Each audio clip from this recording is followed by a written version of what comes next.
दोस्तों, आज हम इस कहानी में एक ऐसे बंगले का रहस्य जानेंगे जिसमें जाते ही लोगों की जिंदगियां बर्बाद हो गई।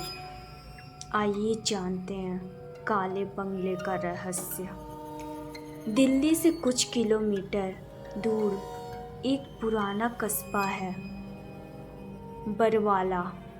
कस्बा सामान्य है, पर उसके बाहर एक जर्जर बंगला है जिसे लोग काला बंगला कहते हैं। किसी ने दशकों से उस घर में कदम नहीं रखा।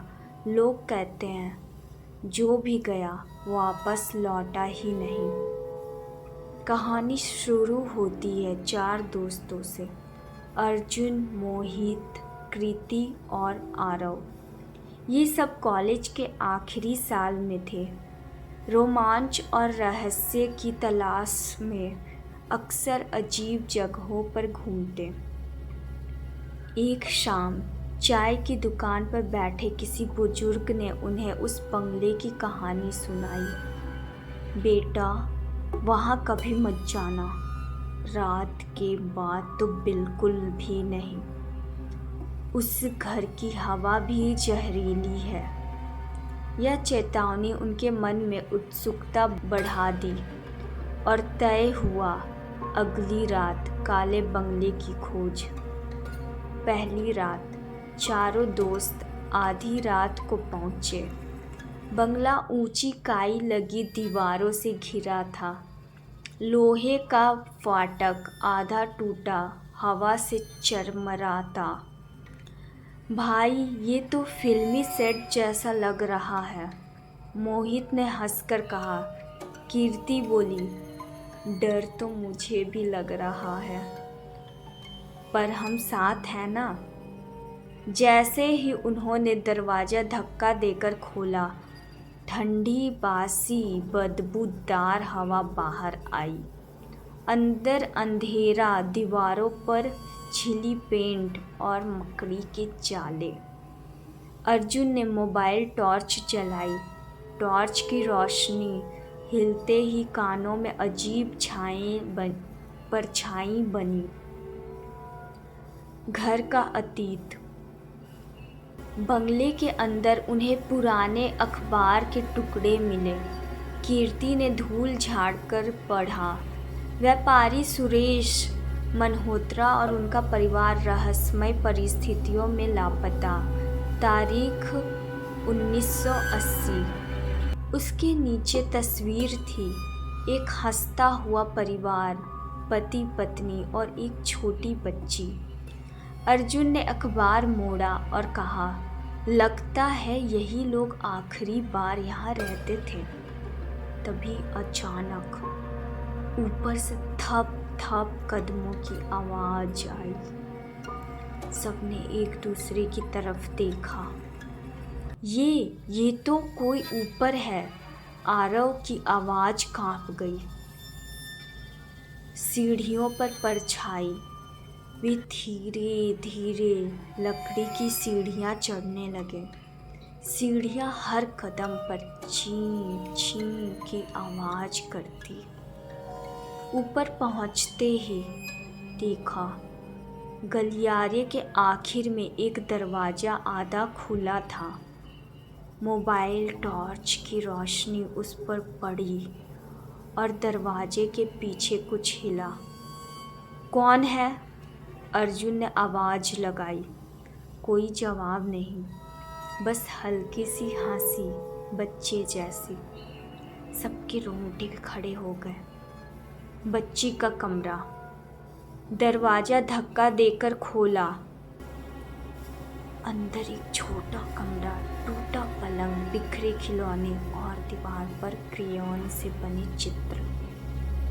एक गुड़िया सीधी बैठी थी जिसकी आंखें काली और खोखली थी। अचानक गुड़िया खुद ब खुद गिर पड़ी और उसी क्षण कमरे की खिड़की जोर से बंद हो गई।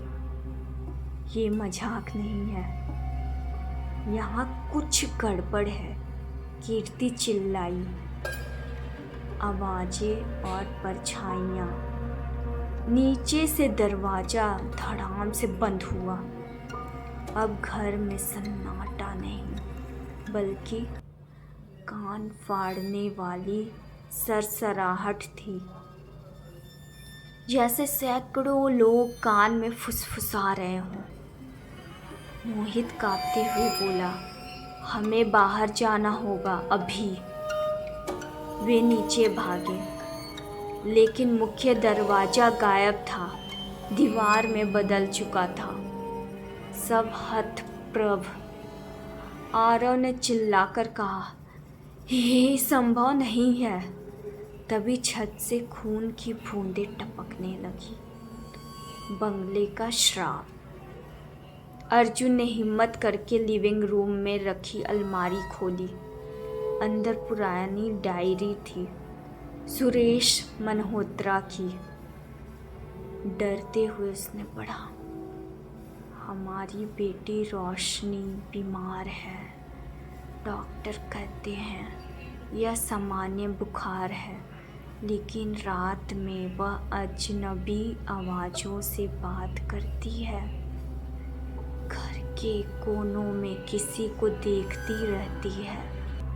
पिछले हफ्ते उसने कहा कि मित्र उसे अपने साथ ले जाएगा। मुझे लगता है इस घर में कुछ बुरा है, बहुत बुरा।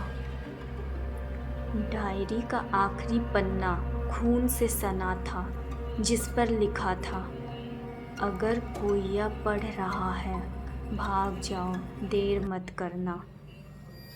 सच्चाई का पर्दाफाश। अचानक ऊपर से वही बच्ची की आवाज़ आई, क्यों आए हो मेरे घर? और गलियारे से एक परछाई उतरी, छोटी कद की, मगर चेहरा बिल्कुल धुंधला। वह धीरे धीरे पास आती गई। मोबाइल टॉर्च छपक छपक कर बंद हो गए। अंधेरे में सबने सुना हंसी, लेकिन इस बार हंसी अकेली नहीं थी। सैकड़ों गले मिलकर हंस रहे थे। दबी घुटी हुई आवाज़ें। अंतिम संघर्ष। कीर्ति ने अचानक देखा, दीवार के पीछे एक दरार है। सबने धक्का लगाया और एक छिपा हुआ दरवाज़ा खुल गया। अंदर तक खाना था। वहाँ दीवार पर अजीब प्रतीक बने थे और जमीन बंधी रस्सियों से थी। वहाँ दीवार पर अजीब प्रतीक बने थे और जमीन पर बंधी रस्सियाँ, जैसे किसी अनुष्ठान के लिए। बीच में बच्ची की हड्डियों का ढेर पड़ा था। तभी वही परछाई और जोर से चीखी, तुम सबको यहीं रहना होगा, हमेशा के लिए। मोमबत्तियाँ अपने आप जल गई। चारों दोस्तों ने जान लगा दी और पीछे के दरवाजे को तोड़कर भागे।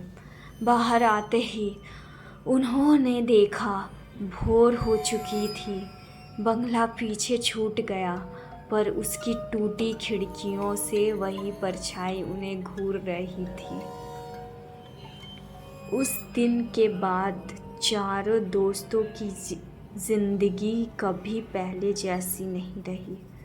कभी किसी के कमरे में खिलौने अपने आप हिल जाते, कभी किसी को आधी रात वही हंसी सुनाई देती, और सबसे डरावना, अर्जुन के मोबाइल में ली गई एक तस्वीर अब भी है। उसमें चारों दोस्त बंगले के बाहर खड़े हैं, लेकिन फ़ोटो में पांचवा चेहरा भी है, एक बच्ची का, काली आँखों वाला।